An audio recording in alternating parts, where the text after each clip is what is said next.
Praise the Lord. കർത്താവിൻ്റെ ധന്യ തിരുനാമം വാഴ്ത്തപ്പെടുമാറാകട്ടെ. ഞാൻ ക്രിസ്തുവിൽ സ്നേഹിക്കുന്ന എല്ലാ ദൈവമക്കൾക്കും 6-ാം മാസത്തിൻ്റെ 8ാമത്തെ പ്രഭാത വന്ദനം കൂടെ അറിയിക്കുന്നു.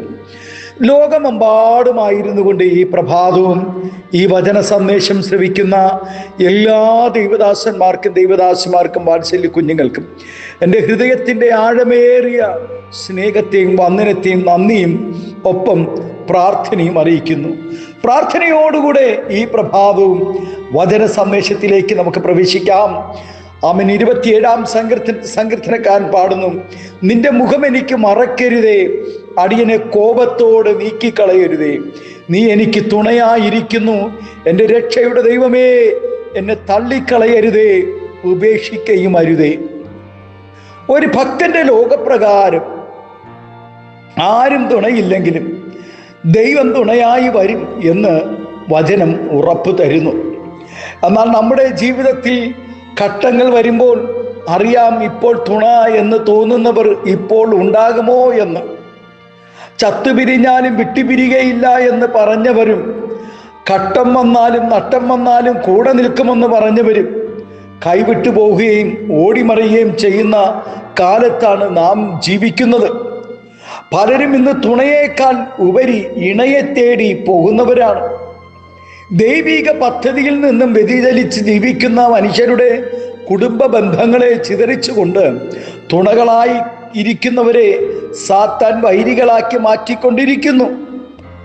അതിൻ്റെ ഫലമായി ഭർത്താവ് ഭാര്യയെയും ഭാര്യ ഭർത്താവിനെ ക്രൂരമായി കൊല ചെയ്യുന്നു. എന്തിനേറെ ആമേൻ, അന്ത്യത്തോളം തുണയായി നിൽക്കേണ്ട കരുതേണ്ട മക്കളെപ്പോലും ആമേൻ സ്തോത്രം ക്രൂരമായി കൊന്നുകളയുന്ന മാതാപിതാക്കൾ.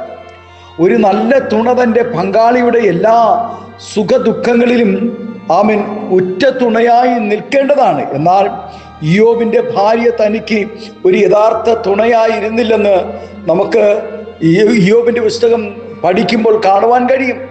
തൻ്റെ കഷ്ടതയിൽ അവൾ ഇയ്യോബിനെ മരിക്കുവാൻ പ്രേരിപ്പിക്കുകയാണ് ചെയ്യുന്നത്. കുടുംബ ബന്ധങ്ങളിൽ പലർക്കും ഇണകൾ ഉണ്ടെങ്കിലും പലരും പങ്കാളിക്ക് നല്ല തുണയായി വരുന്നില്ല. അഥവാ അങ്ങനെ വന്നാൽ പോലും മനുഷ്യൻ്റെ പ്രശ്നങ്ങൾക്ക് പരിഹാരം വരുന്നുമില്ല. എന്നാൽ ദൈവം ഒരാൾക്ക് തുണയായി വന്നെങ്കിൽ മാത്രമേ തനിക്ക് പൂർണ്ണമായ ആമേൻ ആശ്വാസവും സമാധാനവും ഉണ്ടാകുകയുള്ളൂ. ആമേൻ.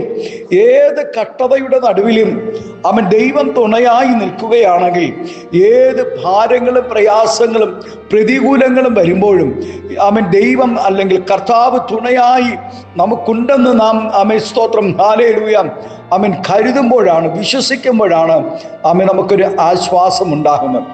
ദൈവം പലപ്പോഴും തൻ്റെ ഭക്തന്മാർക്ക് തുണയായി വന്നിട്ടുണ്ട്. അതുപോലെ ചിലപ്പോൾ മറ്റുള്ളവരെ തുണയായി എഴുന്നേൽപ്പിച്ചിട്ടുമുണ്ട്.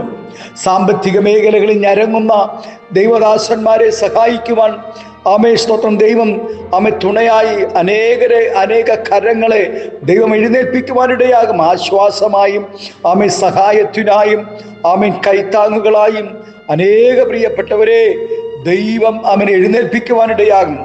യേശുക്രിസ്തുവിൽ നിന്നും അത്ഭുത വിടുതൽ പ്രാപിച്ച ആയിരക്കണക്കിന് ജനങ്ങൾ ഉണ്ടായിരുന്നു. ആയിരങ്ങളെ കർത്താവ് പോഷിപ്പിച്ചു അപ്പം കൊണ്ട്. തന്നോടുകൂടെ നടന്ന, താൻ വളർത്തി ഉയർത്തി അവൻ ശിഷ്യന്മാരാക്കി കൊണ്ടു നടന്ന അവൻ പ്രിയപ്പെട്ടവരുണ്ടായിരുന്നു. എന്നാൽ അവരിൽ ആരും കർത്താവിൻ്റെ കഷ്ടതയിൽ തന്നോടുകൂടെ നിന്നില്ല. വചനം പറയുന്നു, ഞാൻ നോക്കിയെങ്കിലും സഹായിക്കാൻ ആരുമില്ലായിരുന്നു. ചുറ്റിനും നോക്കി ഒരു സഹായത്തിനായി, ഒരു ആശ്വാസത്തിനായി, ഒരു ആമേൻ ഒരു സാന്ത്വന വാക്കിനായി ആമേൻ യേശുക്രിസ്തു ആമേൻ ചുറ്റിനും നോക്കി ആരെങ്കിലും സഹായിക്കുമോ എന്ന്. എന്നാൽ യേശുക്രിസ്തു കേട്ടത് ആമേൻ കൂടെ നിന്ന, മരിക്കുവാൻ കൂടെ തയ്യാറായി അവൻ നിന്നിരുന്ന, അല്ലെങ്കിൽ കാരാഗ്രഹത്തിൽ കൂടെ ഉണ്ടാകുമെന്ന് പറഞ്ഞിരുന്ന പത്രോസ് തന്നെ പ്രാഹിക്കൊണ്ട് അവൻ തള്ളിപ്പറയുന്നതാണ് കാണുവാനിടയായത്. പ്രിയ ദൈവവൈദ്യരെ, നമ്മുടെ ജീവിതത്തിൽ മനുഷ്യന്റെ യഥാർത്ഥ സ്വഭാവം എന്തെന്ന് ആമേൻ സ്തോത്രം നാം അറിയുന്നത് കർത്താവ് നമുക്ക് മനസ്സിലാക്കിയ കർത്താവ് ആമേൻ സ്തോത്രം കർത്താവിൻ്റെ കഷ്ടതയിൽ കർത്താവ് എങ്ങനെ മനസ്സിലാക്കി അതേ സന്ദർഭം നമ്മുടെ ജീവിതത്തിലും അവൻ ഉണ്ടാകാതെ അവൻ ഇരുന്നിട്ടില്ലല്ലോ. എത്രയോ സന്ദർഭങ്ങളിൽ നമ്മെ കൈവിട്ടുപോയ നമ്മുടെ സഹോദരങ്ങളെ, സ്നേഹിതരെ നമുക്ക് തിരിച്ചറിയുവാനിടയാകും. ക്രൂശിതനായ നമ്മുടെ കർത്താവിന് ആരും ഇല്ലെങ്കിലും ആമേൻ സ്തോത്രം ഞാൻ നിങ്ങളെ അനാഥരായി വിടുകയില്ല എന്ന് വാക്ക് പറഞ്ഞ കർത്താവ് നമുക്ക് തുണയായി വരും. ആമേൻ. പലതവണ മരണത്തെ മുഖാമുഖമായി കണ്ട സന്ദർഭങ്ങൾ ദാവീദിന്റെ ജീവിതത്തിൽ ഉണ്ടായിട്ടുണ്ട്. എന്നാൽ ദാവീദിന്റെ വാർദ്ധക്യകാലത്ത് താൻ തിരിഞ്ഞു നോക്കുമ്പോൾ ദൈവം മാത്രം തന്നെ തുണച്ചിരുന്നു എന്ന് തൻ്റെ സ്വന്തം സാക്ഷ്യങ്ങളിൽ, അനുഭവങ്ങളിൽ കൂടെ താൻ പറയുവാനിടയാകുന്നു. ഹല്ലേലൂയ. തൻ്റെ ബാല്യം മുതൽ അവൻ ദൈവം തനിക്ക് തുണയായി നിന്നു. എത്രയോ സന്ദർഭങ്ങളിൽ ശൗൽ കൊല്ലുവാൻ അവൻ സ്തോത്രം പതിയിരുന്നപ്പോൾ, പിന്തുടർന്നപ്പോൾ തൻ്റെ സ്വന്തം മകനായ അബ്സലോം തന്നെ തകർത്തു കളയുവാൻ, തന്നെ അവൻ ഇല്ലായ്മ ചെയ്യുവാൻ, തൻ്റെ അധികാരങ്ങളെ അവൻ ശൂന്യമാക്കുവാൻ ഒക്കെ നോക്കിയപ്പോൾ അവിടെയെല്ലാം ദൈവത്തിൻ്റെ സാന്നിധ്യം കൂടെയിരുന്നു. എന്തിനേറെ സ്വന്തം സഹോദരങ്ങൾ പോലും യോസഫിനെ തകർത്തു കളയുവാൻ നോക്കുമ്പോൾ അവൻ വചനം പറയുന്നു, പൊട്ടക്കിണറ്റിൽ അവൻ യോസഫിനോടുകൂടെ ദൈവമുണ്ടായിരുന്നു. കാരാഗ്രഹത്തിൽ ദൈവം സാന്നിധ്യം ഉണ്ടായിരുന്നു. പ്രിയ ദൈവത്തിലെ ആമേൻ സ്തോത്രം. ഹല്ലേലൂയ. ആമേൻ. ദാവീദ് പറയുന്നു, ഞാൻ ബാലനായിരുന്നു, വൃദ്ധനായി തീർന്നു, നീതിമാൻ തുണയില്ലാതെ ഇരിക്കുന്നതും അവൻ്റെ സന്തതി ആഹാരത്തിന് ഇരക്കുന്നതും ഞാൻ കണ്ടിട്ടില്ല. നാം ശാരീരികമായ ക്ഷീണം അനുഭവിക്കുമ്പോഴും ദൈവത്തിൻ്റെ ആത്മാവ് നമുക്ക് തുണയായി വരും. ആമേൻ.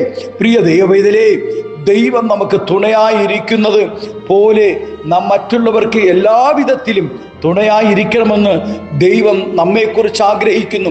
അത് സാമ്പത്തിക മേഖലകളിലാകട്ടെ, ശാരീരിക ബലഹീനതകളാകട്ടെ, ഏതവസ്ഥയിൽ ഒരു ദൈവവേദൽ ആമേൻ സ്തോത്രം ഒരു തുണയെ ആഗ്രഹിക്കുന്നുവോ അത് ദൈവം നമ്മോട് കൂടെ ഉണ്ടായിരിക്കുമെന്ന് ദൈവം ആമേൻ സ്തോത്രം നമുക്ക് ഉറപ്പ് തരുന്നു. ആമേൻ. ദൈവം നമുക്ക് തുണയായിരിക്കുന്നത് പോലെ നാം സ്തോത്രം നമ്മെ സ്നേഹിക്കുന്നവർ നാം സ്നേഹിക്കുന്നവരുടെ കഷ്ടതയുടെ നടുവിൽ നാം തുണയായി നിൽക്കുമ്പോൾ പൗലോസിന്റെ കഷ്ടതയിൽ തുണ നിന്നവരെ കുറിച്ച് താൻ പ്രശംസിക്കുന്ന ഒരു ഭാഗം വിശുദ്ധ വേദപുസ്തകത്തിൽ കാണുവാനിടയാകും. സാധുക്കളുടെ കഷ്ടതയിൽ നാം തുണയായി നിന്നില്ല എങ്കിൽ അത് നമ്മുടെ ജീവിതത്തിൽ ദൈവത്തിൻ്റെ ശിക്ഷയ്ക്കും ശാപത്തിനും കാരണമായി തീരും. നമുക്ക് സാമ്പത്തികമുണ്ടോ, നമുക്ക് ആരോഗ്യമുണ്ടോ, നമുക്ക് സ്തോത്രം ഹല്ലേലൂയ ഒരു വ്യക്തിയെ സഹായിപ്പാൻ കഴിയുമോ എങ്കിൽ അവർക്ക് തുണയായി നിൽക്കുവാൻ ദൈവം നമ്മെക്കുറിച്ച് ആഗ്രഹിക്കുന്നു. ആകയാൽ നാം മറ്റുള്ളവർക്ക് തുണയായി തീരുവാൻ ഇടയാകണം. അത് നമ്മുടെ ജീവിതത്തിൽ അനുഗ്രഹത്തിന് കാരണമായി തീരും. ദൈവം അടുത്ത തുണയായി ഉണ്ടെന്ന് അറിയുന്നവർ ലോകത്തിൽ ആശ്രയിക്കുവാൻ പാടുള്ളതല്ല. അഥവാ നാം മനുഷ്യരിൽ ആശ്രയിച്ചാൽ അത് നമുക്ക് ലജ്ജയായി തീരും. എസ്രാ ശാസ്ത്രി അതിന് നല്ലൊരു മാതൃകയായി നിലകൊള്ളുന്നു. താൻ മനുഷ്യരിൽ ആശ്രയിക്കാതെ ഉപവസിച്ച് പ്രാർത്ഥിച്ചു ദൈവത്തിൽ നിന്നും വിടുതൽ പ്രാപിച്ചു. ദൈവത്തിൻ്റെ വചനം പ്രമാണിക്കുന്നവർക്ക് ദൈവം തുണയായിരിക്കും. ആമേൻ. ദൈവത്തെ ആരാധിക്കുന്ന ഒരു ദൈവവൈതലിന് ദൈവത്തിൻ്റെ തുണയില്ലാതെ പോകയില്ല. പ്രിയ ദൈവവൈതലേ, നമ്മുടെ ഏത് ആവശ്യങ്ങളിലും ദൈവമാണ് നമ്മുടെ ശരിയായ തുണ എന്നറിഞ്ഞുകൊണ്ട് ദൈവത്തിൽ മാത്രം ആശ്രയിക്കാം. ആകയാൽ നാം വെറും തുണകളെ മാത്രം തേടുകയോ ഇണകളായി ഇരിക്കുകയോ മാത്രം ചെയ്യാതെ നല്ല തുണകളായി സ്തോത്രം ജീവിക്കുവാൻ കർത്താവ് നമുക്കെല്ലാവർക്കും കൃപ നൽകട്ടെ എന്ന് ആത്മാർത്ഥമായി പ്രാർത്ഥിക്കുന്നു. സ്തോത്രം. ഇവിടെ ഹല്ലേലൂയ സങ്കീർത്തനക്കാരൻ പറഞ്ഞു, നിന്റെ മുഖം എനിക്ക് മറക്കരുതേ, അടിയനെ കോപത്തോടെ നീക്കിക്കളയരുതേ, നീ എനിക്ക് തുണയായിരിക്കുന്നു. എൻ്റെ രക്ഷയുടെ ദൈവമേ, എന്നെ തള്ളിക്കളയരുതേ, ഉപേക്ഷിക്കുകയും അരുതേ. നമ്മെ ഉപേക്ഷിക്കാത്ത തുണയായി നിൽക്കുന്ന എല്ലാ സാഹചര്യങ്ങളും കഷ്ടകാലത്ത് നമുക്ക് തുണയായി നിൽക്കുന്ന ആ ദൈവകരങ്ങളിൽ ഇന്ന് പ്രഭാതം ഏൽപ്പിച്ചു കൊടുക്കാം. പ്രിയ ദൈവത്തിലെ ആമേൻ, സ്തോത്രം, ഹല്ലേലൂയ. നമ്മുടെ സാഹചര്യങ്ങളെ നോക്കി മാറിക്കളയുന്ന അനേകരുടെ നടുവിൽ നമ്മുടെ കഷ്ടതയുടെ, നമ്മുടെ ഇല്ലായ്മയുടെ, നമ്മുടെ ശൂന്യതയുടെ ആമേൻ, ഈ ദരിദ്രനെ സഹായിച്ചിട്ട് എനിക്കെന്ത് ഫലം എന്ന് ചോദിച്ച് അനേകർ മാറിപ്പോകുമ്പോൾ ആമേൻ, കഷ്ടതയിലും കൂടെ നിന്ന് നമ്മെ സഹായിക്കുന്ന ആമേൻ ഒരു ദൈവത്തെ ഇന്ന് പകൽക്കാലം നമുക്ക് ആരാധിക്കാം. ദൈവസന്നിധി നമ്മുടെ കണ്ണുകളെ അടയ്ക്കാം. നമുക്കൊരു നിമിഷം പ്രാർത്ഥിക്കാം. പരിശുദ്ധ ദൈവമേ, സ്നേഹവാനായ ഞങ്ങളുടെ നല്ല കർത്താവേ, അനുഗ്രഹവും പ്രശാന്തമായ നല്ല പ്രഭാതത്തിനായി നന്ദി നിറഞ്ഞ ഹൃദയത്തോടെ സ്തോത്രം ചെയ്യുന്നു. ഈ പ്രഭാതം, ഈ ശബ്ദം ഞങ്ങളുടെ കുഞ്ഞുങ്ങൾക്ക് ആശ്വാസത്തിനും അനുഗ്രഹത്തിനും കാരണമാകണമേ. കഷ്ടതയിലായിരിക്കുന്ന, രോഗശൈലിയിലായിരിക്കുന്ന, ഏകാന്തതയുടെ അനുഭവങ്ങളിലായിരിക്കുന്ന, മാനസികമായ നിരാശകളായിരിക്കുന്ന, ശാരീരികമായ ക്ഷീണങ്ങളിലായിരിക്കുന്ന കർത്താവേ, വാർദ്ധക്യ ബലഹീനതയിലായിരിക്കുന്ന ആമേൻ അനേക ദൈവദാസന്മാർ, ദൈവദാസിമാർ കർത്താവേ സ്തോത്രമുണ്ടല്ലോ.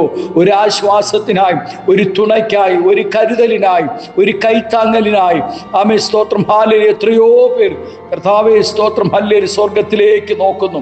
അങ്ങയുടെ മുഖത്തേക്ക് നോക്കുന്ന ഒരു കുഞ്ഞു പോലും ലജ്ജിച്ചു പോകുവാനിടവരരുത്. ഇന്ന് പ്രഭാതം അങ്ങയുടെ കുഞ്ഞുങ്ങൾക്കായി ദൈവത്തിൻ്റെ കരുണയും തുണയും കാവലും കോട്ടയും കർത്താവെ ശക്തമായി വെളിപ്പെടേണ്ടതിനായി പ്രാർത്ഥിക്കുന്നു. പിതാവിൻ്റെയും പുത്രൻ്റെയും പരിശുദ്ധാത്മാവിൻ്റെ നാമത്തിൽ അങ്ങയുടെ കുഞ്ഞുങ്ങളുടെ സകല പ്രാർത്ഥനാ വിഷയങ്ങളെയും ഞങ്ങൾ നന്ദി നിറഞ്ഞ ഹൃദയത്തോടെ ഞങ്ങൾ ഓർക്കുന്നു, സ്തോത്രം ചെയ്യുന്നു. സകല പ്രാർത്ഥനയുടെ മറുപടികൾ നൽകി മാനിക്കണം, ആദരിക്കണം, അനുഗ്രഹിക്കണം, സ്വർഗം മഹത്വമെടുക്കണം. യേശുവിൻ്റെ നാമത്തിൽ കൃപയോടെ പ്രാർത്ഥന കേൾക്കണമേ സ്വർഗീയ നല്ല പിതാവേ. Amen, amen, amen. Thank you. God bless you. ദൈവം എല്ലാവരെയും ഈ പ്രഭാതം ധാരാളമായി അനുഗ്രഹിക്കട്ടെ. Thank U.